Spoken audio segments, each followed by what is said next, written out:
जय दोस्तों, मेरा नाम है अमित सिंह और आप देख रहे हैं मेरा YouTube channel mission success NCC. आज मैं आपके लिए वीडियो लेकर आया हूँ 1947, जब 1947 में देश का बंटवारा हो गया था, हिंदुस्तान और पाकिस्तान अलग अलग हो गया था। उस टाइम जो मंत्रिमंडल, जो फर्स्ट मंत्रिमंडल जो था, जो विभाजन के बाद जो पहला मंत्रिपरिषद बैठा था, मंत्रिमंडलों की नियुक्ति हुई थी, उसमें कौन कौन से मंत्री थे और कौन कौन सा विभाग को वो संभाल रहे थे, उसी के बारे में मैं आपके पास वीडियो लेके आया हूँ। अमूमन आपने देखा होगा किसी भी एग्जाम के दौरान फर्स्ट और लास्ट बार आता है तो लाइक करें, कमेंट करें, शेयर करें और सब्सक्राइब करना ना भूलें। अगर आप सब्सक्राइब करोगे तो हमारा मोटिवेशन बढ़ेगा, जिससे कि हम आपके लिए और भी मेहनत करेंगे और अच्छे इन्फॉर्मेशन वाले वीडियो लेके आएंगे। अभी समय को वेस्टेज ना करते हुए हम चलते हैं अपने सिलेबस की तरफ। सबसे पहले स्टार में इसलिए लगाता हूँ जिससे कि आपको ये पता लग जाए कि ये हेडिंग है पूरा इसकी सिलेबस की हेडिंग, इसलिए मैं स्टार लगा देता हूँ। भारत के विभाजन के बाद मंत्रिमंडल का गठन, जो भारत का विभाजन हुआ, हिंदुस्तान पाकिस्तान अलग हुआ, उसके बाद जो मंत्रिमंडल का गठन हुआ था उसके बारे में मैं आपको बताने जा रहा हूँ। आपको पूछ लिया था 1947 में गृह मंत्रालय किसके पास था, तो आपको नहीं पता रहता है। पूछ लिया था अगर 1947 में रक्षा मंत्रालय किसके पास था, वो नहीं पता लगता है। पता लगता है कार्यकारिणी सदस्य का अध्यक्ष कौन था, नहीं पता लगता है। अभी मैं आपको डिटेल में बता दूंगा कौन उस टाइम कौन सा मंत्रालय डील कर रहा था, और जिसमें फर्स्ट वाला ये अमूमन पूछे जाते हैं। जो क्वेश्चन मैं आपके लिए लेकर आया हूँ ये अमूमन पूछा ही जाता है, जिसमें क्वेश्चन हर एग्जाम में आता है, इसलिए आपको ये बात थोड़ा सा ध्यान रखने की जरूरत है।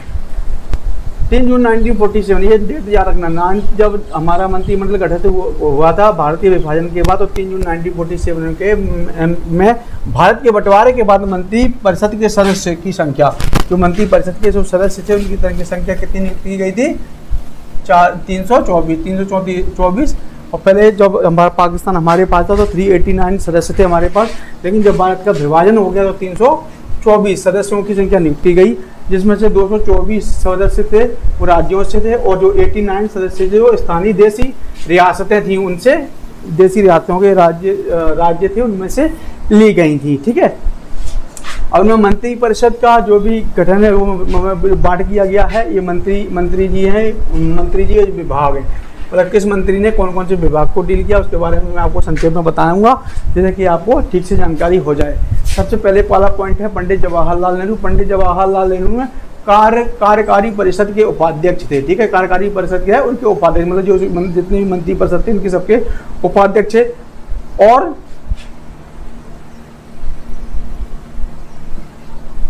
विदेशी मामलों के लिए राष्ट्रमंडल थे। विदेशी मामले मतलब कोई भी विदेशी मामला है, कोई भी डील करना है, किसी से बात करना है, विदेश से कुछ लेन देन करना है, कुछ खरीदना है, बेचना है, सारी कार्रवाई पंडित जवाहरलाल नेहरू के कंधों पे दी गई थी। दूसरे नंबर पर आते हैं सरदार वल्लभ भाई पटेल। सरदार वल्लभ भाई पटेल की भी बहुत अहम भूमिका रही है, जिन्होंने गृह मंत्रालय और सूचना एवं प्रसारण मंत्रालय इनके पास था। गृह मंत्रालय का पूरा पावरफुल मंत्रालय होता है, जो कि प्रधानमंत्री के बाद गृह मंत्री होता है, जो इसके पास पावर होता है। तो गृह मंत्रालय सरदार वल्लभ भाई पटेल के पास था, सूचना एवं प्रसारण मंत्रालय इनके पास था। उसके बाद नंबर 3 पे चले थे बलदेव सिंह के पास रक्षा मंत्रालय रहा। रक्षा मंत्रालय डिफेंस में जितने भी कोई भी कार्रवाई करना है, किसी को कुछ खरीदना है, बेचना है, डिफेंस के पर्पज से कुछ भी करना है, उसका पूरा जवाबदारी गृह मंत्री के अंदर में होती है।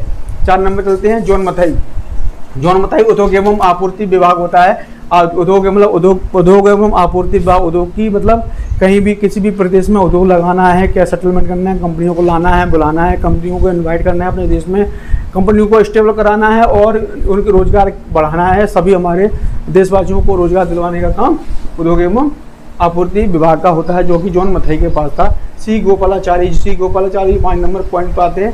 इनके पास शिक्षा मंत्रालय था। शिक्षा मंत्रालय का मतलब होता है, एक शिक्षा मंत्री को चाहिए कि सबसे गरीब तबके तक, देश का कहीं भी, जम्मू से लेकर कन्याकुमारी तक, आसाम तक और नागालैंड तक, कोई भी सबसे गरीब से गरीब जो विभाग, जो गरीब से गरीब तबका है, उसके लास्ट बच्चे तक वहाँ पे एजुकेशन पहुँचाना शिक्षा मंत्री का काम होता है। लेकिन सी गोपालाचारी ने भी अपना बहुत अच्छा काम किया है, उन्होंने देश को में काफ़ी शिक्षा का प्रचार किया है।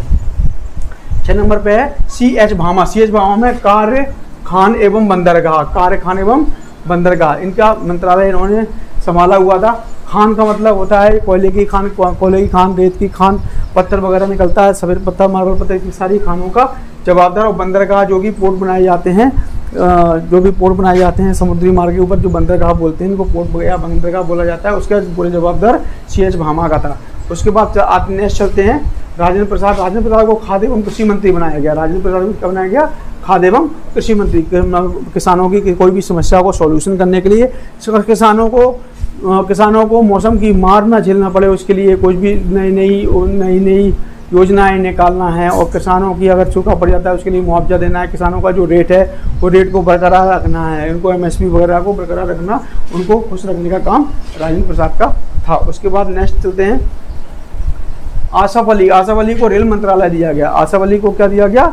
रेल मंत्रालय दिया गया आसफ अली को। उसके बाद जगजीवन राम को श्रम मंत्रालय दिया गया। श्रम मंत्रालय, रेल मंत्रालय तो आपको सारा कुछ बताइए, लेकिन श्रम मंत्रालय का मतलब होता है 18 साल से कम उम्र की बच्चा कोई भी श्रम नहीं करना चाहिए, उसको एजुकेशन का हक है, गवर्नमेंट का काम है उसको एजुकेशन दिलवाना, इसलिए गवर्नमेंट ने एजुकेशन फ्री कर रखी है, इसलिए इनका श्रम मंत्रालय का काम है। 18 साल से कम उम्र की बच्चा कोई भी श्रम नहीं करेगा, अगर कोई करता है या करवाता है उसके ऊपर कानूनी कार्रवाई की जाएगी, और एक निर्धारित पेमेंट जो डिक्लेयर कर दी जाती है गवर्नमेंट की तरफ से, उससे कम कोई भी पैसा उसको नहीं देगा। अगर उससे कोई कम पैसा देता है उसकी कंपनी के ऊपर या उसको इंडिविजुअल के ऊपर कानूनी कार्रवाई की जाती है, इसमें दंड और सजा दोनों का प्रावधान है। नेक्स्ट चलते हैं।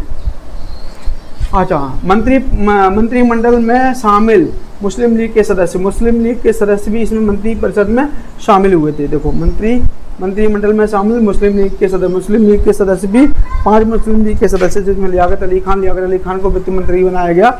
उसके बाद वित्त मंत्री उसको बनाया गया। उसके बाद आई चंद्रीगढ़ इसको वाणिज्य मंत्री बनाया गया।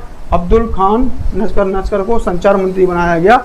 जोगेंद्रनाथ मंडल को विधि एवं बंगाल SCF के चीफ बनाए गए। SCF की फोटो था उसका चीफ बनाया गया। और गजानतर अली खान को स्वास्थ्य मंत्रालय दिया गया। स्वास्थ्य मंत्रालय का तो आपको पता ही होगा, लेकिन फिर भी हम छोटा सा बता दें। स्वास्थ्य मंत्री का काम होता है गरीब से गरीब तबके तक उपचार पहुंचाना, और ऐसा कोई देश का नागरिक ना हो जो कि उपचार की वजह से उसके जनमन को हानि हो जाए, उसको बचाव को रखते हुए एक गरीब तबके तक उपचार पहुंचाना है, और देश को अच्छी स्वास्थ्य व्यवस्था को प्रदान कराना है। यही स्वास्थ्य मंत्री का काम होता है। तो अभी आपने देखा होगा, थोड़ा सा रिवीजन करा देता हूँ। भारत के विभाजन के बाद जो मंत्रिपरिषद गठित हुआ था वो कौन कौन था, ध्यान रखने वाली चीज़ें हैं। 3 जून को भारत का बंटवारा होने के बाद 324 सदस्य चुने गए, जिसमें 224 राज्यों के थे और 89 सदस्य विदेशी रियासतों के थे। जिसमें सबसे पहले जो मंत्री थे जवाहरलाल नेहरू को कार्यकारी परिषद उपाध्यक्ष विदेशी मामलों के राष्ट्रीय मंडल नियुक्त किए गए। उसके बाद सरदार वल्लभ भाई पटेल को गृह एवं सूचना एवं प्रसारण मंत्री बनाया गया। बलदेव सिंह को रक्षा मंत्रालय दिया गया। उसके बाद जॉन मथाई को उद्योग एवं आपूर्ति विभाग दिया गया। सी गोपालाचारी को शिक्षा मंत्रालय दिया गया। CH भामा को कारखान एवं बंदरगाह दिया गया। राजेंद्र प्रसाद को खान एवं कृषि मंत्री दिया गया। अफसर अली को रेलवे दिया गया। जगजीवन राम को श्रम मंत्रालय दिया गया। और मंत्रिपरिषद में जो मुस्लिम लीग के जो सदस्य शामिल किए गए थे, लियाकत अली खान, इनको वित्त मंत्रालय दिया गया। आई चंद्रीगढ़ को वाणिज्य मंत्रालय दिया गया। अब्दुल खान नस्कर को संचार मंत्रालय दिया गया। जोगेंद्रनाथ मंडल को विधि एवं बंगाल के SCF के चीफ बनाए गए। और गजानतर अली खान को स्वास्थ्य मंत्रालय दिया गया। ये हमारे देश के सबसे पहले जो मंत्रिमंडल गठित हुआ था 1947 में, 3 जून 1947 में जो मंत्रिमंडल गठित हुआ था। उसके बाद जो मंत्रालय बांटे गए थे, ये अमूमन आपके किसी भी सिलेबस में नहीं पढ़ाया जाता है, लेकिन ये क्वेश्चन हर पेपर में एक ना एक में से क्वेश्चन पूछा जाता है कि भारत के पहले वित्त मंत्री का नाम बताओ, भारत के पहले खाद्य मंत्री का नाम बताओ। तो आप इसमें से अगर थोड़ा सा भी अगर ध्यान से पढ़ेंगे या फिर ध्यान से मेरा वीडियो ही देख लेंगे तो आपको काफ़ी जानकारी हो जाएगी, और आपको आगे जो भी एग्ज़ाम है आपको देने में बहुत आसानी होगी। अगर मेरा बनाया हुआ वीडियो आपको अच्छा लगता है तो लाइक करें, कमेंट करें, शेयर करें, जिससे कि हम और अच्छे वीडियो आपके पास भेज सकें। सब अब चलते हैं हम। जय जय भारत। बाकी सिलेबस नेक्स्ट वीडियो में।